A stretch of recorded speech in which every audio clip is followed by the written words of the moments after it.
সকলেই ভালো আছো না? গত ক্লাস আমরা করেছি, তারপর আমাদের শুক্রবার গিয়েছে, একটা দিন ছুটি পেয়েছি, তাই না? তো এখন আমরা খুব রিফ্রেশ আছি, রিফ্রেশ মাইন্ডে আমরা ক্লাস করব। সেই জন্য তোমাদের সকলকেই সৃষ্টি সেন্ট্রাল স্কুল সিরাজগঞ্জের পক্ষ থেকে লাইভ ক্লাসে স্বাগতম জানাচ্ছি। আশা করছি তোমরা সকলেই খুব সুন্দর করে ক্লাসটি করবে। আমি সর্বদাই সচরাচর তোমাদের সামনে আমি যখন উপস্থিত হই ইংলিশ ক্লাস নিয়ে উপস্থিত হই। আজকেও আমি তোমাদের সামনে ইংলিশ ক্লাস নিয়েই এসেছি। আজকে আমি তোমাদের ইংলিশ ক্লাসে যেটা করাবো সেটা হচ্ছে ট্রান্সলেশন। আমরা বিগত ক্লাসগুলোতে ইংলিশের অনেক পয়েন্টই পড়েছি, সেখানে ট্রান্সলেশনও পড়েছি, কিন্তু সেটা ইংলিশ টু বেঙ্গলি পড়েছি, তাই না? ইংলিশ বাক্য থেকে আমরা কিভাবে বাংলা করবো সেটা পড়েছি। আজকে আমরা বেঙ্গলি টু ইংলিশ করব, মানে বাংলা করব, তারপর সেটার কি ইংলিশে পরিবর্তন করব সেই বাক্যটা। তো চলো আর কথা না বাড়িয়ে আমরা মূল পড়াতেই যাই। চলে দেখো, এ নাম্বার প্রথমেই দিচ্ছি। এতে আমরা কি পড়াবো? তো শিক্ষার্থীরা, আমি আশা করবো যে আমি যা লিখছি তোমরা সকলেই সেগুলো ওই পাশ থেকে দেখবে, পড়বে এবং সাথে সাথে লিখে নেবে। দেখো, আমি লিখবো আমার বয়স 7।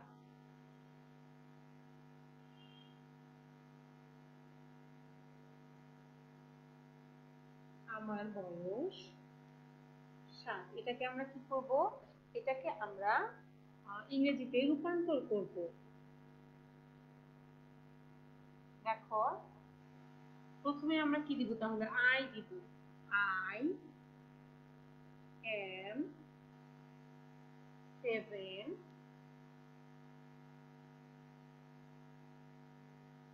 years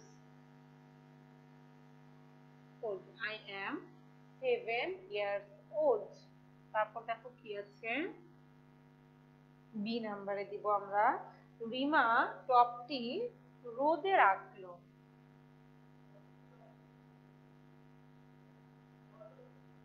রিমা টপটি রোদে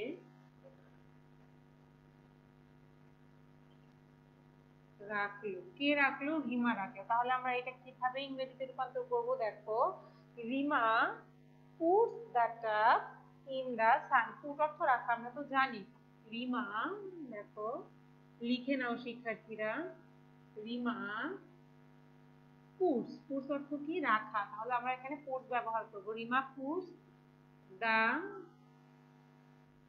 টাব ইন দ্য সান। তাহলে কি লিখলাম? Rima puts the tub in the sun. দেখো তারপর কি আছে, একটি ছোট চারা গাছ।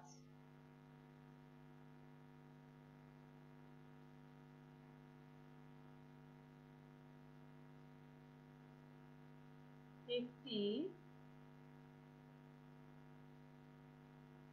ছোট চারা গাছ।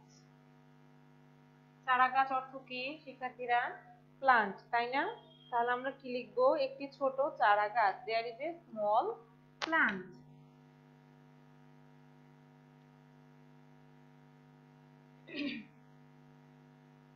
There is a small plant, ছোট চারা গাছ, একটি ছোট চারা গাছ।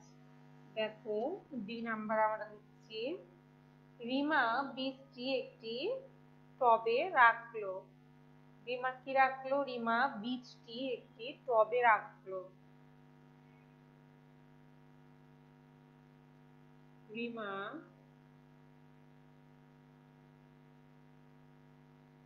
বীজটি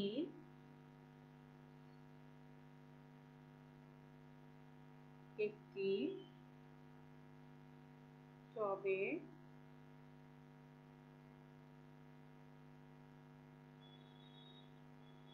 রাখলো। তাহলে আমরা কি লিখবো? Rima puts the seed in a tub.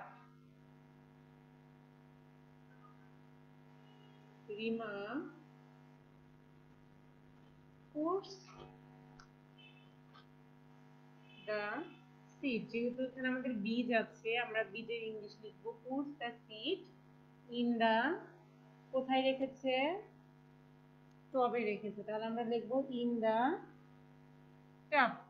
Rima puts the seed in the tub. তারপর দেখো কি আছে, তারপর আছে রিমার বাবা তাকে একটি বীজ দিল।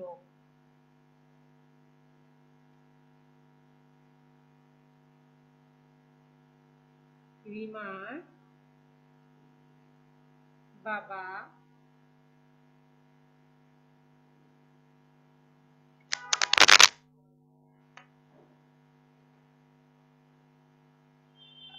রিমার বাবা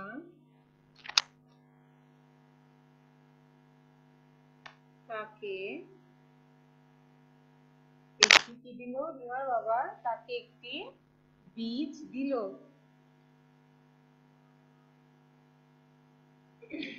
তাহলে আমরা কি লিখবো প্রথমেই, রিমার ফাদার, তাই না, যেহেতু রিমার বাবা আছে রিমা ফাদার লিখবো, এস যোগ হবে রিমার সঙ্গে, কিন্তু রিমার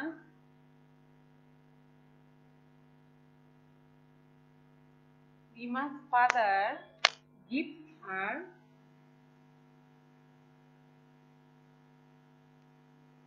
a seed. Rima's father gives her a seed. ইহা অন্য প্রাণীদের খায়।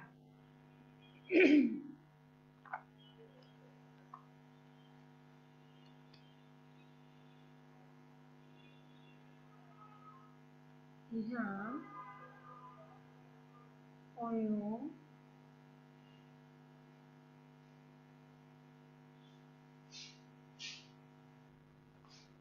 অন্য প্রাণীদের খায়। ইহার ক্ষেত্রে আমরা কি ব্যবহার করব শিক্ষার্থীরা, আমরা কিন্তু ইট ব্যবহার করব, ইট, আই টি, ইট। এই ইট অর্থ কি, ইহা। তারপর আমরা খায় ইংরেজি দিব ইট, ই এ টি এস। দেখো পাশাপাশি দুটো ভিন্ন রকমের ওয়ার্ড আছে, কিন্তু এদের উচ্চারণটা কিন্তু অনেকটাই এক, কিন্তু অর্থ কিন্তু আলাদা। It is other animals, other animals, it is other animals. তারপর দেখো ইহা বনে বাস করে, আমরা কিন্তু পুনরায় ইহা লিখবো,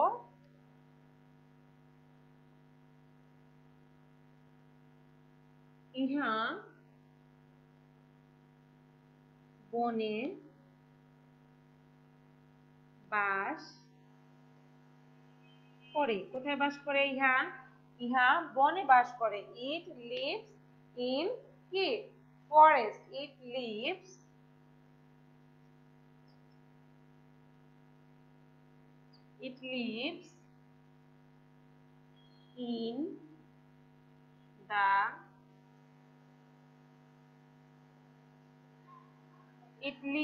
in the forest.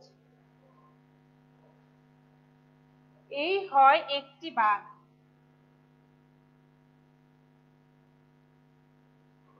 এই হয়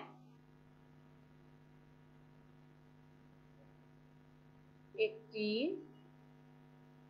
বাঘ, এই হয় একটি বাঘ। এর ইংরেজি কি হবে শিক্ষার্থীরা, দেখো,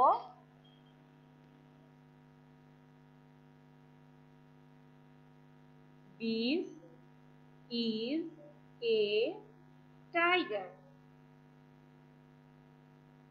যেহেতু এই বলেছে, নির্দিষ্ট করে বলেছে, তাই না, যে এই হয় একটি বাঘ, তাহলে অবশ্যই আমরা কি লিখবো, দিস লিখবো।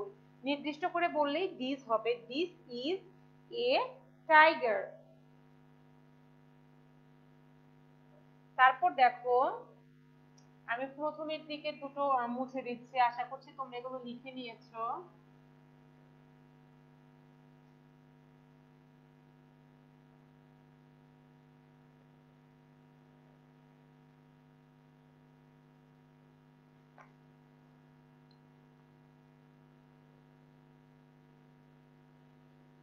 দেখো আমি লিখবো, এই হয়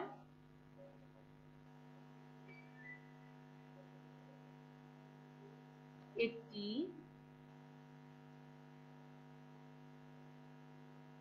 মুরগি, এই হয় একটি মুরগি। তাহলে আমরা কি লিখবো ইংরেজিতে? যেহেতু এই আছে তাহলে আমরা দিস লিখবো, সঙ্গে ইজ লিখবো। দিস ইজ এ কি হেন, তাই না? মুরগি ইংরেজি হচ্ছে হেন। দিস ইজ এ হেন। তারপর দেখো কি আছে, ইহা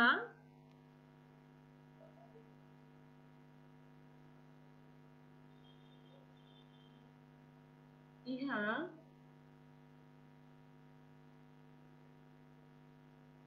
খামারে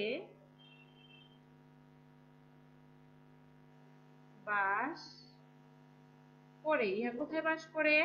খামারে বাস করে। তাহলে আমরা কি লিখবো? ইট লিভস অন এ ফার্ম। খামার অর্থ কি? Farm. It leaves on a farm. তারপর দেখো কি আছে, ইহা ডিম পাড়ে।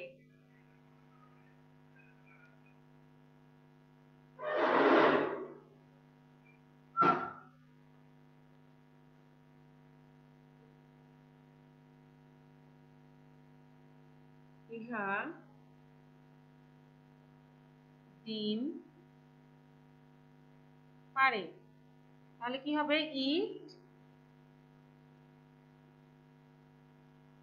ইট লেস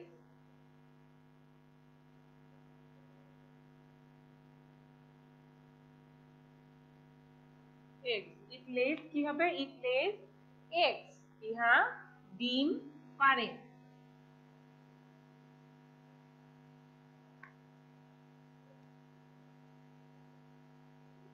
দেখো তারপর কি আছে,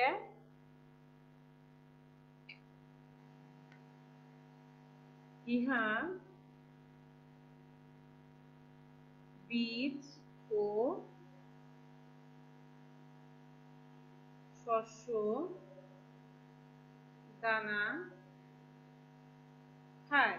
ইহা বীজ ও শস্য দানা খায়। তাহলে এটার ইংরেজি কি হবে? ইট ইটস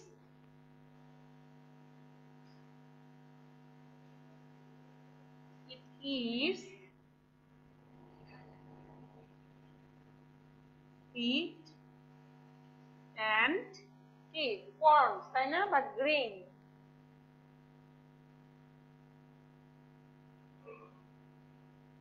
দেখো শিক্ষার্থীরা, আমি আজকে তোমাদের প্রায় 12টার মতন ট্রান্সলেশন পড়ালাম ইংলিশ টু বেঙ্গলি। আমাদের কি করতে হবে? সর্বপ্রথম আমাদের এখানকার ওয়ার্ড মিনিং গুলো জেনে নিতে হবে, তাই না? যদি সঠিকভাবে অর্থগুলো আমরা জানি তাহলে কি, তাহলেই কিন্তু আমরা কি করতে পারবো? সুন্দর করে একটি বাক্য গঠন করতে পারবো, ঠিকঠাক মতো বাক্য গঠন করতে পারবো। তো সুপ্রিয় শিক্ষার্থীরা, আগামী ক্লাসে অন্য কিছু পড়াবো, নতুন কিছু পড়া নিয়ে হাজির হব। আজকে এ পর্যন্তই। সকলে ভালো